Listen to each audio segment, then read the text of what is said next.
ये लीजिए बहन जी, हम काली मंदिर से बहू के लिए धागा बनवा कर लाए हैं। हल्दी मेहंदी की रस्म के बाद आप उसे ये पहना देना। हमारे राजस्थान में ये मान्यता है कि कच्ची हल्दी की महक दुल्हन को कमजोर करती है। आप इस बात का ख्याल रखना। हल्दी की रस्म के बाद घर से बाहर न जाने देना बहू रानी को। आप चिंता मत कीजिए बहन जी, हम आज ही मेघा को ये धागा बांध देंगे। किसी की बुरी नजर नहीं पड़ेगी उस पर। आपकी अमानत बनकर रहेगी अब वो 5 दिन के लिए। सगाई के बाद मेघा की हल्दी और मेहंदी की रस्म हुई और फिर साहिल बारात लेकर उनके दरवाजे पर पहुंच गया। विदाई के बाद 8 घंटों का सफर है। अपने साथ सभी जरूरी चीजें रख ली थी ना तुमने? सबसे पहले हमारी पुश्तैनी हवेली में तुम्हारा गृह प्रवेश होगा। वहाँ पर कुछ दिन रहकर रस्में पूरी करनी है। उसके बाद अपने जयपुर वाले घर लौट आएंगे हम सब। हाँ बाबा, सब रख लिया है मैंने, तुम बिल्कुल भी टेंशन मत लो। मेघा अपने ससुराल जाने के लिए बहुत एक्साइटेड थी। साहिल की पुश्तैनी हवेली, शाही रस्में, गृह प्रवेश, सब एक सपने की तरह लग रहा था उसे। लंबा सफर करके वो अपने गांव पहुंच चुके थे। वाओ, कितना सुंदर है ये सब। यहाँ तो सब हवेलियाँ ही नजर आ रही हैं।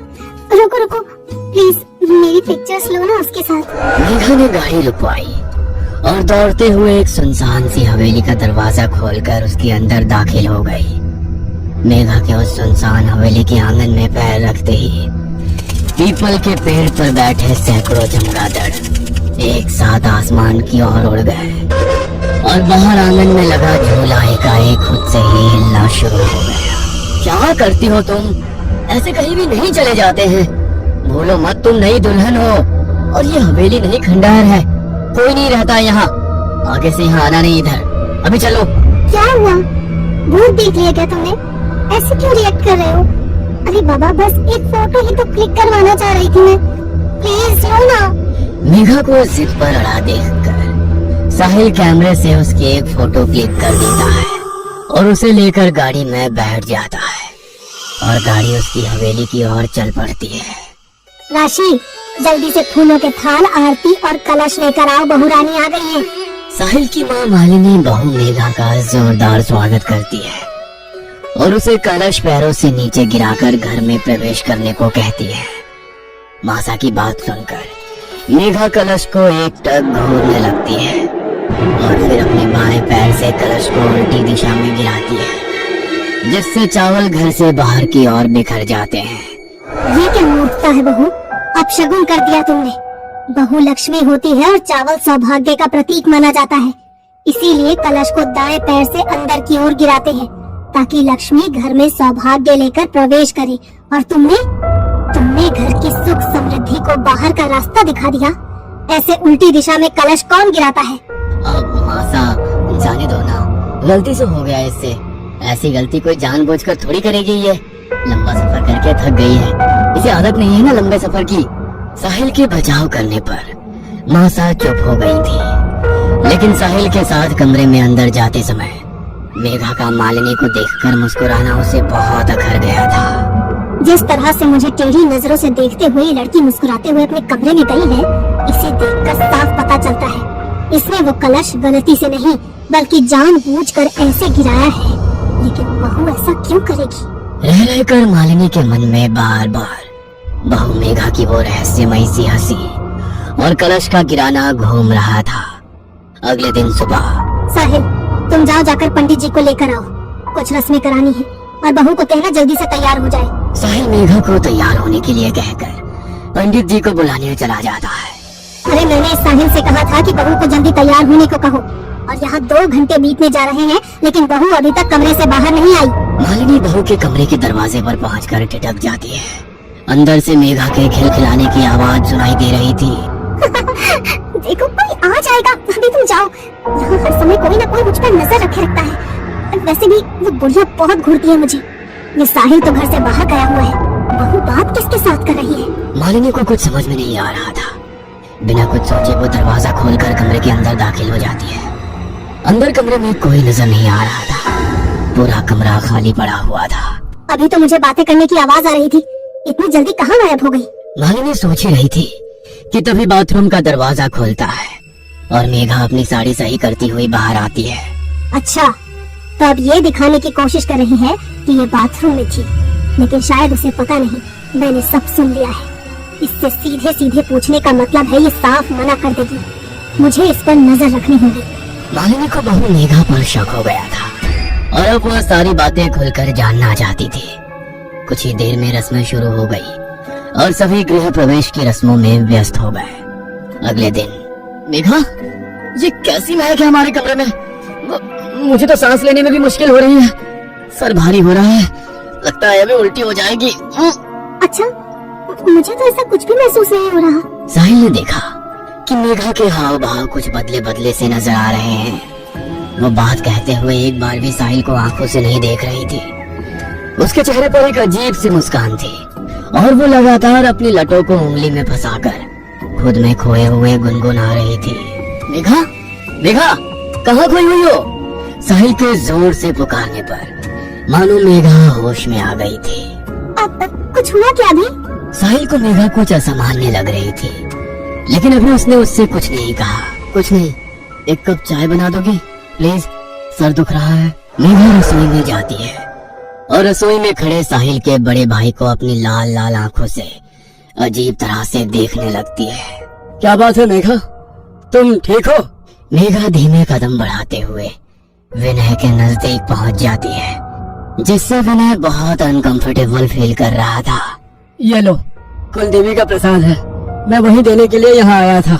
विनय प्रसाद जैसे ही मेघा के हाथ से छुआता है, वह एक दोहरी सी आवाज में चीख कर वहाँ से भाग जाती है। इससे पहले कि विनय कुछ समझ पाता, उसने देखा सामने से मेघा रसोई में आ रही है, लेकिन इस बार जेठ को रसोई में देख उसने पल्लों से सर ढक लिया था। माँ, आपको ये लड़की कुछ अजीब नहीं लगती?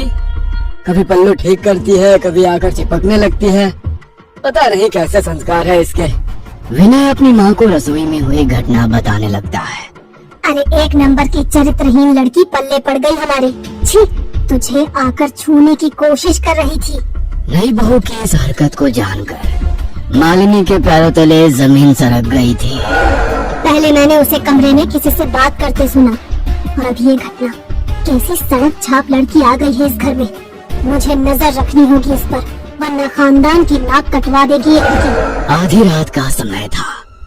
मालिनी को अपने कमरे में ठंडक का एहसास होने लगता है, जिससे उसकी नींद टूट जाती है।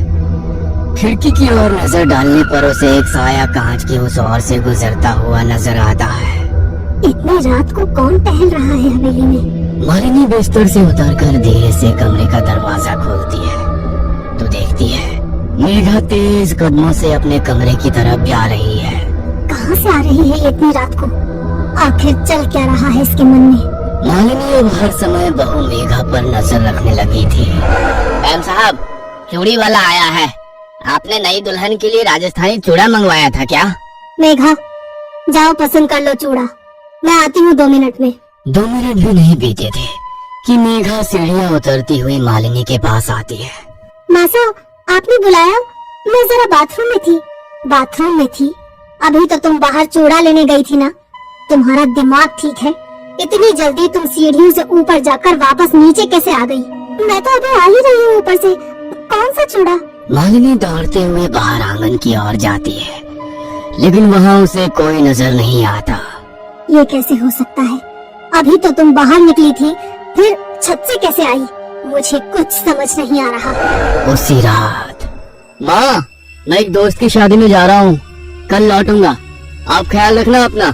साहिल के जाने के कुछ देर बाद मालिनी को मेघा के कमरे से किसी की मर्दाना आवाज सुनाई देने लगती है। मालिनी बहू के कमरे का थोड़ा सा दरवाजा खोलकर अंदर झांक कर देखती है।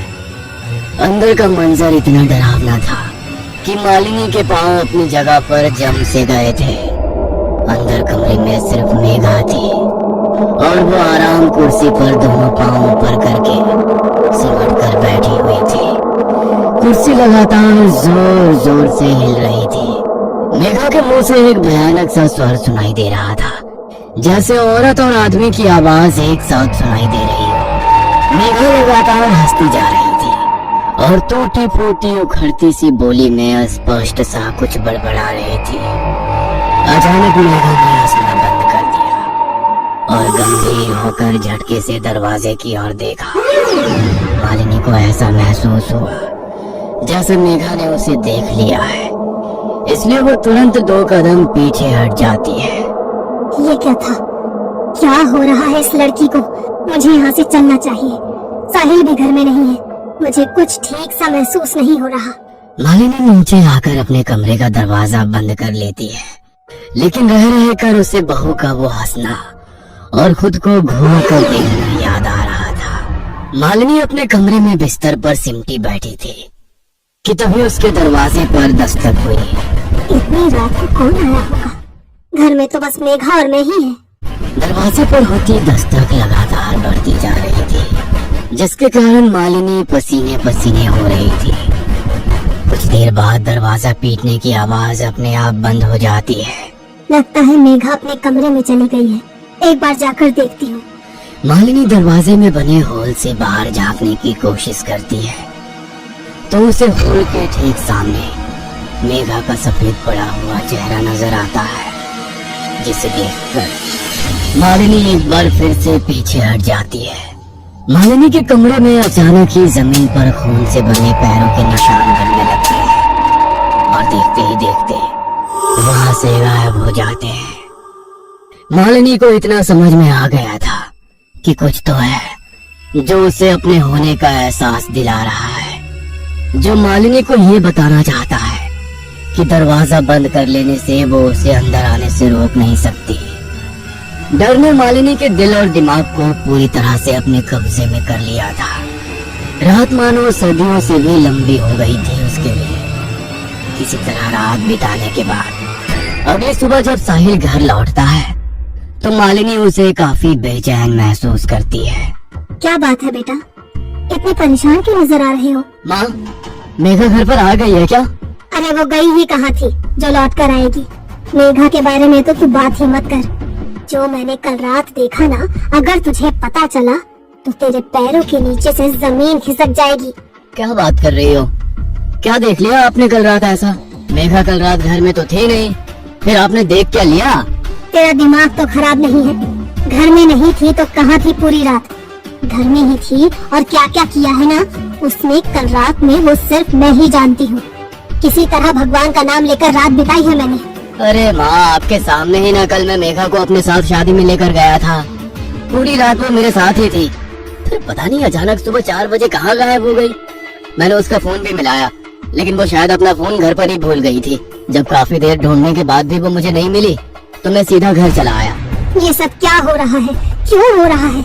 मुझे तो कुछ समझ में नहीं आ रहा। क्या सच है क्या भ्रम है? मेरे दिमाग ने तो काम करना ही बंद कर दिया है। अरे तू तो अकेला शादी में गया था ना, और वो मेघा पूरी रात यहाँ घर में ही थी। मैंने अपनी आंखों से देखा उसे। उसके कमरे में वो पागलों की तरह हंस रही थी वो, और फिर उसके बाद आकर मेरे कमरे का दरवाजा पीटने लगी। जानवरों की तरह गुर्रा रही थी तेरी बीवी। मुझे तो ये सब कुछ और चक्कर लगता है। अगर तूने अपनी आंखों से देखा होता ना, तब तुझे समझ में आता कि मैं क्या कहना चाह रही हूँ। कैसी बेतुकी बात है? अरे एक ही इंसान एक ही समय में 2 जगह कैसे हो सकता है? ये सारी कंफ्यूजन मेघा के कारण ही हो रहा है ना। कहाँ है वो? उसी से पूछते हैं कि वो कल रात को कहाँ थी। कहीं ऐसा तो नहीं है इस घर में कोई मेघा का बहरूपिया घुसा है? कोई फिल्म चल रही है क्या यहाँ पर, जहाँ पर डबल रोल होंगे और वो हमारे घर में घुस आएगा? मेघा, कहाँ हो तुम मेघा? साहिल के बार बार मेघा मेघा चिल्लाने पर भी मेघा सामने नहीं आती। वो तो कोई जवाब ही नहीं दे रही है। कहाँ है वो? अरे अपने कमरे में है, और कहाँ जाएगी? देख बेटा, मैं तो तेरे कमरे में जाने वाली हूँ नहीं, तो खुद ही जा और अपनी आंखों से देख। माँ की बात सुनने के बाद साहिल तेज कदमों से सीढ़ी चढ़ते हुए अपने कमरे की ओर जाता है तो देखता है कि कमरे में रखी आराम कुर्सी लगातार हिल रही है। मेघा, मेघा! कमरे में जाकर साहिल के मेघा मेघा पुकारने पर लगातार हिल रही आराम कुर्सी अचानक से रुक जाती है। अरे कोई नहीं है ऊपर कमरे में, कमरा खाली पड़ा है और आप कह रहे हैं कि वो कल रात भर से अपने कमरे में ही है। माँ, हमें मेघा को ढूंढना होगा। वो आखिर ऐसे अचानक से कहाँ गायब हो गई? मुझे कुछ भी समझ में नहीं आ रहा। कहाँ ढूंढूं, कहाँ जाऊँ? अरे क्या जरूरत है अपशगुनी लड़की को ढूंढने की? मुझे तो लगता है वो इंसान नहीं, कोई चुड़ैल है। जिस दिन से ये इस घर में आई है उस दिन से कुछ न कुछ हो ही रहा है। पहले भी मैंने इसे एक ही समय पर 2 जगह देखा है। मैं तो कहती हूँ अच्छा है खुद ही चली गई, पीछा तो छूटा इस मुसीबत से। माँ तुम ये कैसी बातें कर रही हो? मेघा मेरी पत्नी है और मैं उसे बहुत अच्छे से जानता हूँ। वो कोई चुड़ैल नहीं है। जरूर कुछ ना कुछ हो रहा है उसके साथ। मैं जा रहा हूँ पुलिस में रिपोर्ट लिखवाने, कहीं मेघा के साथ कुछ अनहोनी ना हो जाए। अरे पुलिस में रिपोर्ट लिखवाने से कुछ नहीं होगा। मेरे साथ पहाड़ी वाले बाबा के पास चलो, अब वही कोई उपाय बताएंगे। मुझे तो ये कुछ और ही चक्कर लग रहा है। मालिनी और साहिल पहाड़ी वाले बाबा के पास जाते हैं और उन्हें सारी समस्या सुनाते हैं। बाबा आंख बंद करके कुछ देर साधना में लीन हो जाते हैं। कुछ देर बाद, तुम्हारी बहू के पास समय बहुत कम है। कल अमावस्या की रात है। अमावस की रात काली शक्तियों की ताकत सबसे ज्यादा होती है और तेरी बहू जिस शक्ति के प्रभाव में है ना, वो तो वैसे भी बहुत ताकतवर है। लेकिन बाबा मेरी पत्नी तो लापता है, उसका तो कहीं पता ही नहीं चल रहा है। मैं करूँ तो क्या करूँ? ठीक है चलो मेरे साथ। साहिल और मालिनी के साथ बाबा उनकी हवेली पर पहुँचते हैं और हवेली के अंदर आने के बाद कुछ देर तक वहाँ बैठकर मंत्र साधना करते हैं। तुम्हारी पत्नी यहाँ कहीं आस पास नहीं है, लेकिन कहाँ है यह जानने के लिए मुझे अपनी तंत्र शक्ति का प्रयोग करना होगा। क्या तुम्हारे घर के आसपास कोई ऐसा निर्जर घर है जहाँ कोई आता जाता ना हो? हाँ बाबा याद आया, शादी के बाद जब मैं पहली बार मेघा को लेकर हवेली आ रहा था तो रास्ते में चौसर वाली हवेली पड़ी थी। मेरे मना करने के बाद भी मेघा ने हवेली के अंदर कदम रखा और एक फोटो खिंचवाई थी। मैं अभी आपको वो फोटो दिखाता हूँ। हड़बड़ी में साहिल अपना मोबाइल निकालता है और बाबा को वो फोटो दिखाने लगता है। फोटो में बाबा को मेघा के पीछे एक काली परछाई नजर आती है, जिसे देखकर साहिल, मालिनी और बाबा चौंक जाते हैं। अब तो आप लोग समझ ही गए होंगे ना कि पिछले कुछ दिनों से जो आपके घर में चल रहा था उसका कारण क्या था। कहाँ है वो हवेली? मुझे वहाँ लेकर चलिए, शायद आपके सारे प्रश्नों के उत्तर वहीं मिलेंगे। साहिल और मालिनी बाबा को उनके घर से कुछ कदमों की दूरी पर बने चौसर वाली हवेली में ले जाते हैं। पूरे गांव में ऐसी अफवाह थी कि हवेली में कुछ तो ऐसा है जिसके कारण वहां हर समय मनहूसियत पसरी रहती है। हवेली में रहने वाला परिवार बरसों पहले हवेली को वीरान छोड़कर यहाँ से पलायन कर गया था। बाबा, साहिल और मालिनी हवेली में पहुँचते हैं तो देखते हैं कि मेघा चौसर वाली हवेली में लगे झूले पर झूल रही है और लगातार हंसती ही जा रही है। जैसा मैंने सोचा था, इसका मतलब मेरा अंदाजा बिल्कुल सही था। आप लोग पीछे हट जाइए, मुझे पता है कि मुझे क्या करना है। बाबा नमो नारायण भगवते वासुदेवाय कहते हुए हवेली का दरवाजा खोलकर धीरे धीरे मेघा की ओर बढ़ने लगते हैं। साथ में लाए हुए सिंदूर से वो झूला झूल रही मेघा के चारों ओर एक घेरा बनाते हैं और फिर मंत्र पढ़ते हुए लगातार पानी की छींटें उसकी ओर मारने लगते हैं। बाबा के लगातार मंत्र पढ़ते जाने के कारण मेघा जमीन में बैठकर जोर जोर से चिल्ला रही थी। ये क्या हो रहा है मेरी मेघा को? बाबा वो ठीक तो हो जाएगी ना? मुझे लग रहा है उसे बहुत तकलीफ हो रही है। बाबा इशारे से साहिल को पीछे रहने के लिए कहते हैं और लगातार मंत्रों का जाप करते रहते हैं। कुछ देर के बाद मेघा निहाल होकर जमीन में गिर गई थी। बाबा इशारे से साहिल को मेघा को उठाने के लिए कहते हैं। साहिल गोद में उठाकर मेघा को हवेली से बाहर निकल आता है। मेघा के हवेली से बाहर आते ही बाबा हवेली के दरवाजे पर मंत्र पढ़ते हुए एक नक्शा सूत्र बांध देते हैं और एक धागा मेघा के गले में भी पहना देते हैं।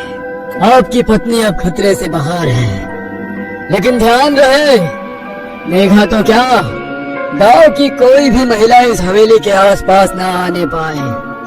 जानना नहीं चाहोगे कि आखिर तुम्हारी पत्नी के साथ क्या हुआ था? इस हवेली में एक शक्तिशाली जिन्न का साया है।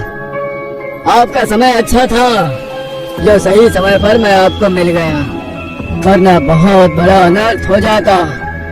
इतने दिनों से जो आप लोगों को भ्रमित करके भटक रहा था, वो एक जिन्न था जो आपकी बहू को अपने साथ ले जाना चाहता था। आप शायद जानते नहीं, जिन्न बहुत शक्तिशाली होते हैं। एक बार किसी के पीछे पड़ जाए तो फिर आसानी से उसका पीछा नहीं छोड़ते। साहिल मेघा को लेकर अपने घर लौट आया था और इधर चौसर वाली हवेली में लगा झूला एक बार फिर से हिलने लगा था।